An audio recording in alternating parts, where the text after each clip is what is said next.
Hi friends, நம்ம இன்றைக்கி இந்த வீடியோவில் ரம்ப செடியை பற்றின அப்டேட் தான் பார்க்க போகிறோம். இது எங்கள் அம்மா வீட்டு மாடித்தோட்டத்தில் நிற்கக்கூடிய ரம்பா செடி. ஒரு செடி தான் வச்சோம், அது இப்போ 2 செடி வந்து அதுலேருந்து இன்னும் நிறைய குட்டி குட்டி செடி நிறைய வந்துடுச்சு. இதில் பாருங்கள், இது இதோட ப்ரொபகேஷன் இந்த மாதிரி தான் இருக்கும். அதோட வேர் பகுதியிலேருந்து இன்னும் நிறைய செடி முளைச்சி வரும். ஆனால் எங்கள் வீட்டில் என்னென்னா, அந்த செடியோட தலைப்பகுதி கொண்ட பகுதி இருக்குதுல்ல, அதில் வந்து இன்னும் நிறைய செடி முளைச்சி வந்திருக்கு. இதில் வீடியோவில் நான் போட்டுப்பேன், நீங்கள் பார்த்துக்கோங்க, ஸ்கிப் பண்ணாமல் பாருங்கள். ஸோ இந்த ரம்பா செடி வந்து நமக்கு வந்து நான்வெஜ்ஜும் சரி வெஜிடேரியனும் சரி எது சமைக்கும்போது இதில் உள்ள இலை நம்ம ஒரு இலை போட்டாலும் போதும், இந்த வெஜிடேரியனே அது வந்து நான்வெஜ் சாப்பிட்ற மாதிரி ஒரு ஃபீலை கொடுக்கும். இதோட ஃப்ளேவர் அந்த மாதிரி இருக்கும். ஸோ இது வந்து மேக்ஸிமம் நம்ம நான்வெஜ்ஜுக்கு போட்டோம்னு வைங்களேன், இன்னும் நல்ல டேஸ்ட்டாக இருக்கணும். இருக்க டேஸ்ட்டை விட இன்னும் கொஞ்சம் டேஸ்ட்டாக கூட்டி கொடுக்கும்.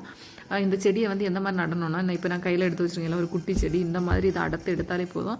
இதில் வந்து ஒரு வேர் இருந்தாலே போதும், ஃபுல்லாக நல்லா பரவி வந்துடும். இப்போ வெயில் டைமில் எப்படின்னு தெரியல, மழை டைமில் நம்ம ஒரு செடி நட்டு விட்டாலே போதும், சூப்பராக தளாஞ்சு வந்துடும்.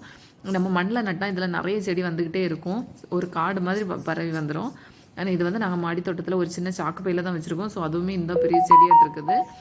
இந்த ஒரு செடியுமே எங்களுக்கு வந்து போதும், அதனால் நாங்கள் வேறு தனியாட்டு நட்டு வைக்கல. மண்ணில் நட்டால் நிறைய வந்துடும். ஸோ இதுக்கு வந்து அதுக்கு ஸ்ப்ரெட் ஆகி வளர்கிறதுக்கு இடம் இல்லை. ஸோ அதனால் ஒரு செடியிலையுமே இந்த மாதிரி இலை நிறைய வந்து இருக்குது. பார்த்திங்களா, இந்த இலை வந்து மழை டைமில் பார்க்குறதுக்கு இன்னும் சூப்பராக இருக்கும்.